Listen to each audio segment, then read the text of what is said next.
Marion, this is a whole nother level of scary when you start seeing this kind of stuff.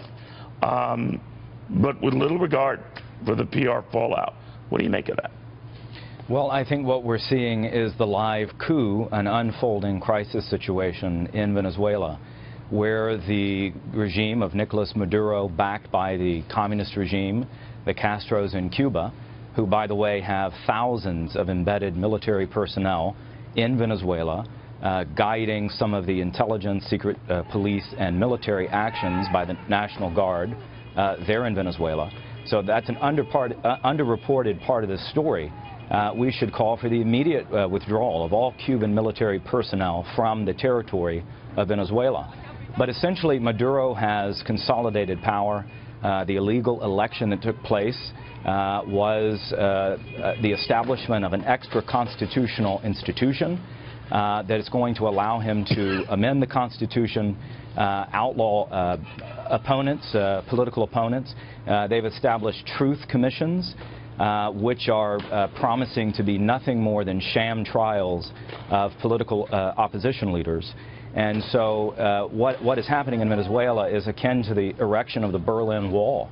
And if we can stop it, we should, and we can. We're not talking about a power with nuclear capability here. There's really nothing that the Cuban regime or the Venezuelans can do to hurt U.S. national interest than they're already doing. But the Venezuelan people don't even have a fighting chance with the Maduro regime and the Castros in Cuba conspiring to take away their freedoms and their democratic institutions. Anna, what happens if we see more foreign power involvement, Russia, like we did with Cuba during JFK's time, that this accelerates to that?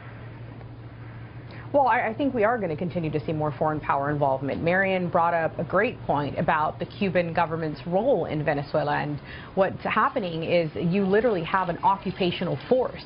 It's close to 20,000 members, 20,000 Cuban government officials guiding Venezuela's intelligence services. It's even reported that the dictator Maduro, he only surrounds himself with Cuban bodyguards. And I think that's where it's going to make the situation potentially much, a little bit worse for the United States in terms of how we as the United States and how the international community addresses the Venezuela crisis. And I can only see this situation getting much worse because Maduro has made a drastic power grab with this constitutional assembly, and last night's move of rearresting two political opposition leaders sends quite the signal that he's not going down without a fight. Well, and it also sends a signal to your earlier point, Marion, that he isn't too concerned that there's going to be any repercussion for this, right?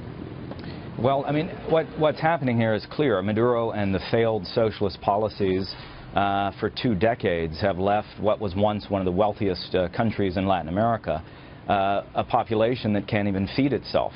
The average Venezuelan has lost some 19 pounds in the last year.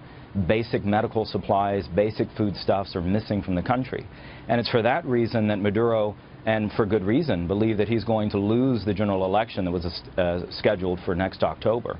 And this is his attempt to consolidate power, take away the ability of the Venezuelan people to choose a new leader.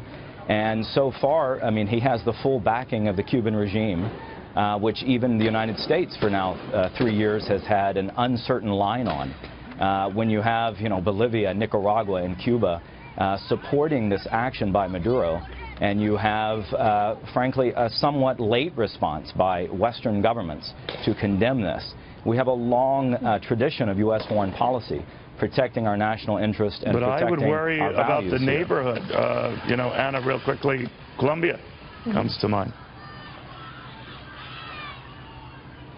Anna, do you worry about Colombia, yep, whether it gets dragged into this? No, I think Colombia shares a border with Venezuela, and I think they recognize that they have to step up, and they are stepping up. I mean, right in Latin America alone, 11 countries have stepped up and said that they will not recognize the illegal constituent assembly. And I think the outlier in all of this, and I think the decisive factor is President Trump and his administration. I mean, we're seeing a significant and positive shift away from President Obama's failed strategic patience doctrine, where since Trump has been in office in a little over 6 months, he has sanctioned over 24 Venezuelan government officials. Over 24 of them, all of their assets in the United States have been seized by U.S. authorities. They are no longer allowed to travel to the United States. The vice president has been sanctioned as a drug kingpin. Over $500 million of his assets, of his illicit assets, have been seized in America. That's close to $600 million he had in this country, so it's quite significant. All right, we'll watch very closely. Guys, I want to thank you